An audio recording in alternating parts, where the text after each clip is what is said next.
도망가셔야 합니다. 윤호, 야. 인이었어? Halo guys, balik lagi ke channelnya Mimin. Gimana kabar teman-teman semua? Semoga baik-baik aja ya. Oke, di video kali ini mari kita lanjutkan review dari drama Check In Hanyang yang makin seru. Bagaimana lanjutannya? Ini dia. Bye Mimin.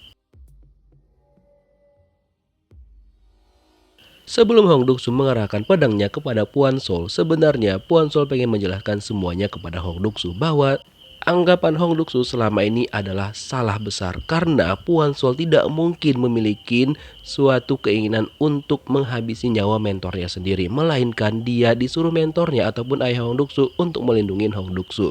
Jadi ketika Puan Sol sudah menjelaskan semuanya, tapi Hong Duk-soo itu tetap nggak percaya dan menganggap bahwa Puan Sol itu adalah berbohong.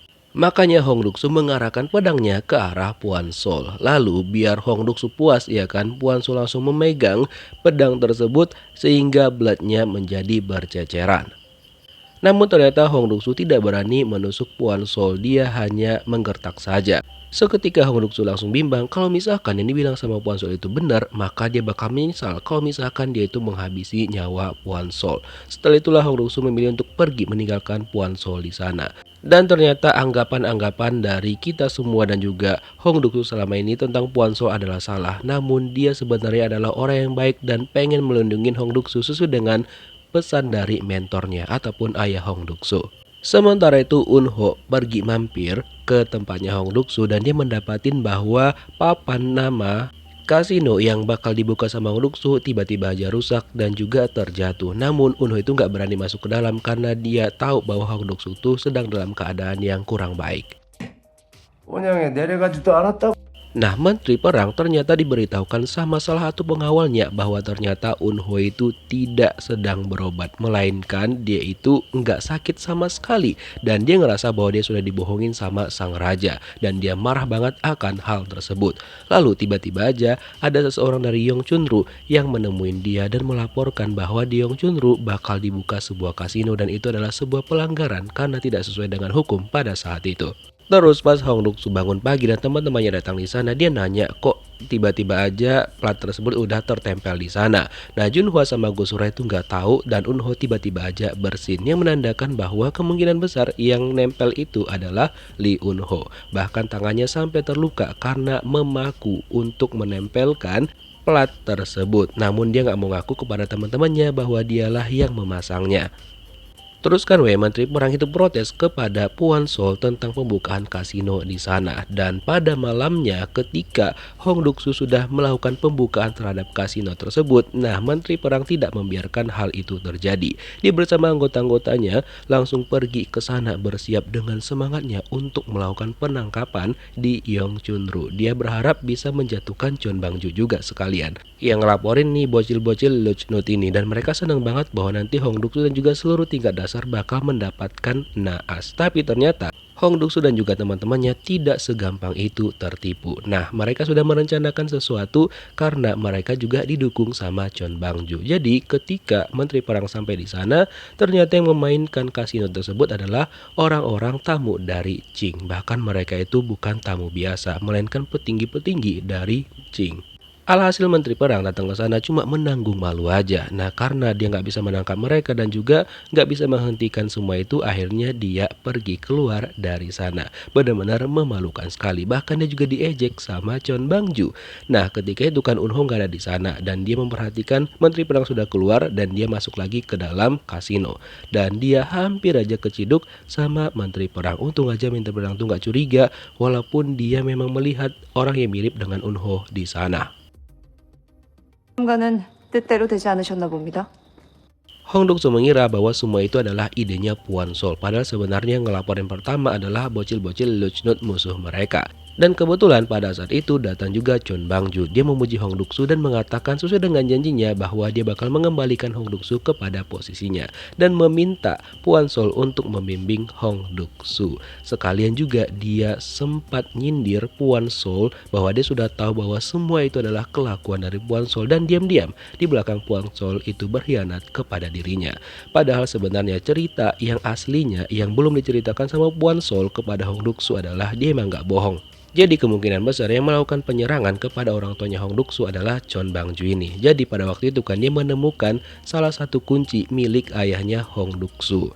Dan pada malam itu ketika ayah Hong Duk-soo bertemu sama Puan Sol, jadi sebenarnya Puan Sol itu menyuruh ayah Hong Duk-soo untuk melarikan diri aja, tapi dia memakai pedang Puan Sol untuk ngekill dirinya sendiri. Jadi seakan-akan dia itu membuat bahwa Puan Sol itu kayak berkhianat sama dia, makanya terlihat sama Chon Bang-ju. Jadi Bang-ju itu mengira bahwa Puan Sol berkhianat kepada mentornya sendiri. Hal itu dilakukan sama ayahnya Hong Duk-soo agar Puan Sol itu bisa selamat dan dia juga bisa melindungi Hong Duk-soo. Karena dia berpesan ketika Hong Duk-soo kembali menemuin Puan Sol lagi, dia meminta Puan Sol untuk melindungi Hong Duk-soo apapun yang terjadi. Jadi begitulah cerita yang sebenarnya. Jadi Puan Sol itu jujur kepada Hong Duk-soo. By the way, sesuai dengan janjinya Chon Bang-ju, akhirnya Duk-soo dikembalikan ke posisinya yang semula dan kembali lagi ke kamar mereka. Nah, ketika mereka mau merayakan ya kan, terlihat Lee Eun-ho itu cemburu dengan kedekatan Junhwa dan juga Hong Duk-soo. Dan untuk menutupin rasa cemburunya, dia seperti biasa mencoba untuk mengganggu Hong Duk-soo seperti Tom and Jerry. Lalu mentor mereka datang dan mengatakan bahwa Eun-ho sempat meminjam palu, cuma dia belum mengembalikannya kepada mentor mereka. Dan Eun-ho pura-pura hilang ingatan karena dia nggak mau kalau misalkan teman-temannya terutama Hong Duk-soo tahu bahwa dialah yang membantu untuk memasangkan plat itu lagi. Walaupun sebenarnya Hong Duk-soo itu udah tahu, dan ketika mereka lagi mau tidur, Hong Duk-soo menanyakan hal itu kepada Eun-ho dan dia berterima kasih atas bantuannya. Dan sebenarnya Eun-ho juga tahu kalau misalkan Hong Duk-soo itu lagi sedih banget, jadi dia bilang sama Duk-soo kalau misalkan dia mau nangis ya udah nangis aja. Karena Duk-soo sebelumnya nanya sama Eun-ho kalau misalkan kayaknya dia itu salah menduga membuat rencana, karena rencana yang udah dia rencanakan selama ini ternyata dugaannya itu salah. Dan yang dimaksud sama Hong Duk-soo dugaannya terhadap Puan Sol yang ternyata Puan Sol itu baik dan juga mau ngelindungin dia. Dan Eun-ho membiarkan Hong Duk-soo menangis sejadi-jadinya sampai puas pada malam itu. Keesokan paginya ketika Hong Duk-soo sudah bangun, dia melihat kan Eun-ho tuh masih tidur dan dia mengobatin tangan Eun-ho yang terluka gara-gara ngebantu dia kemarin. Nah, ketika itu Hong Duk-soo juga deg-degser dan dia ragu perasaannya kepada Lee Eun-ho karena dia takut kalau misalkan perasaannya semakin membara, akhirnya dia pergi dari sana sebelum dia semakin salting ya kan. Nah, gak lama setelah itu berselang Eun-ho bangun dan dia tahu bahwa Hong Duk-soo sudah mengobatin tangannya dia. Sekarang giliran Eun-ho lah yang salting gara-gara diobatin sama Hong Duk-soo. Terus kan tetua-tetua di sana pada gosipin Hong Duk-soo karena dia kan lagi hot news banget. Apalagi Chon Bang-ju itu cukup tertarik dengan Hong Duk-soo dan bilang bahwa kayaknya pesona Puan Sol itu sudah mulai memudar. Ditambah lagi pada hari itu sebenarnya Chon Bang-ju mengundang para tingkat dasar untuk makan bersama dirinya. Walaupun sempat ada ketegangan antara Eun-ho dan juga Chon Bang-ju karena Eun-ho menanyakan karena dia protes tentang bangunan Yeongchunru yang dibuat seakan-akan mirip dengan istana, apakah Chon Bang-ju itu pengen jadi raja ataupun tidak. Tapi untung aja Eun-ho bisa untuk mengalihkan pembicaraan lagi sehingga Chon Bang-ju pun ya nggak terlalu menggubris akan perkataan dari Eun-ho.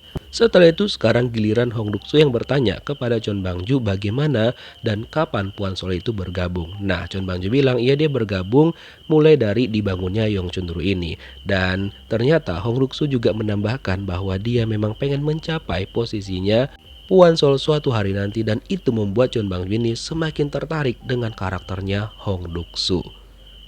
Bahkan dia juga meminta Hong Duk-soo untuk mengundang orang tuanya ke Yeongchunru karena bakal dia kasih kamar gratis untuk menginap. Ya Hong Duk-soo senang-senang aja dong. 섭섭합니다. Si menteri perang marah kepada raja karena orang-orang dari Qing itu ternyata memang diundang sama raja. Lalu raja menjelaskan kepada menteri perang bahwa dia melakukan itu untuk merayakan ulang tahun dari anaknya ataupun cucu dari si menteri perang. Setelah itulah dia terdiam, cuma dia agak kecewa karena nggak dibilang sama dia. Nah, karena udah diagung-agungkan sama raja, jadinya dia ngasih tuh poster yang dia temukan, dimana dia bilang bahwa Chon Bang-ju itu tiba-tiba aja mencari lagi dimana keberadaan dari anak dari rekannya. Walaupun sebenarnya raja bilang ya udah biarin aja lah, atau juga nggak banyak pengaruh akan hal itu. Cuma menteri perang nih bilang sama raja, dia meminta otorisasi agar dia bisa memberikan pelajaran kepada Chon Bang-ju untuk lebih menghormatin kerajaan. 이게 상담하고 싶은 일이 있는데. Terus kan weh, pas mereka lagi makan, tiba-tiba aja dong Junhwa itu meminta saran kepada Eunho bagaimana caranya untuk menaklukkan hati wanita. Karena katanya dia pengen mengatakan perasaan cintanya kepada seorang wanita. Ya sudah, Eunho mencoba untuk mengajarin Junhwa, padahal dia nggak tahu kalau misalkan Junhwa itu mengatakan cintanya kepada Hong Duk-soo. Nah, karena Eunho nggak tahu kan, jadi dia berusaha semaksimal mungkin untuk mengajarkan Eunho dan juga membuat kata-kata kalimat untuk menembak seorang cewek agar bisa diterima. Pokoknya gitu-gitulah. Dan yang dipikirkan Eunho pada saat itu ketika memberikan saran adalah Hong Duk-soo. Keesokan paginya ketika di kamar, Eunho itu udah kelihatan salty banget kepada Hong Duk-soo. Apalagi ketika dia melihat senyumnya Hong Duk-soo yang seperti ini, Eunho nggak bisa menyembunyikan kesaltingannya. Lalu Eunho bilang udah mendingan lu pergi aja deh gitu. Padahal sebenarnya dia sudah menahan perasaannya karena hatinya sudah hampir meledak-ledak kepada Hong Duk-soo. Pada malam harinya, akhirnya ibunya Hong Duk-soo bersama dengan saudaranya datang ke Yeongchun-do dan mereka itu kayak seneng banget dan dijamu juga dengan sangat baik. Namun ketika orang tua Hong Duk-soo sampai masuk ke sana, dia tiba-tiba menunjukkan ekspresi yang berubah, kayaknya dia mengingat sesuatu hal yang gak enak. 이쪽입니다.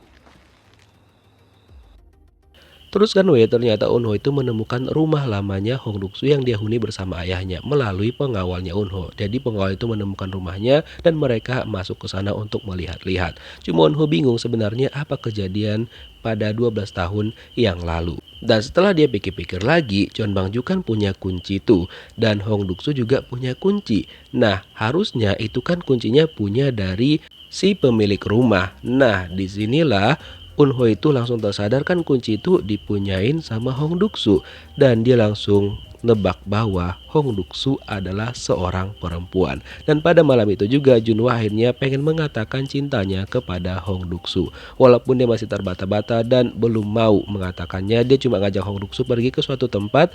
Kalau misalkan nanti mereka ke sana, di sanalah dia bakal mengatakan cintanya kepada Hong Duk-soo. Dan terciduklah sama Eunho, katanya kan Junhwa itu pengen menyatakan cintanya kepada seorang perempuan dan dia sudah memastikan bahwa perempuan yang dimaksud adalah Hong Duk-soo. Kagetlah Eunho dan dia langsung nyeletuk bahwa Hong Duk-soo adalah seorang perempuan. Kira-kira bagaimanakah kelanjutan kisahnya? Benarkah terbongkar identitas Hong Duk-soo oleh Eunho? Kita lihat di next episode. Thank you for watching guys, see you next video. Bye bye.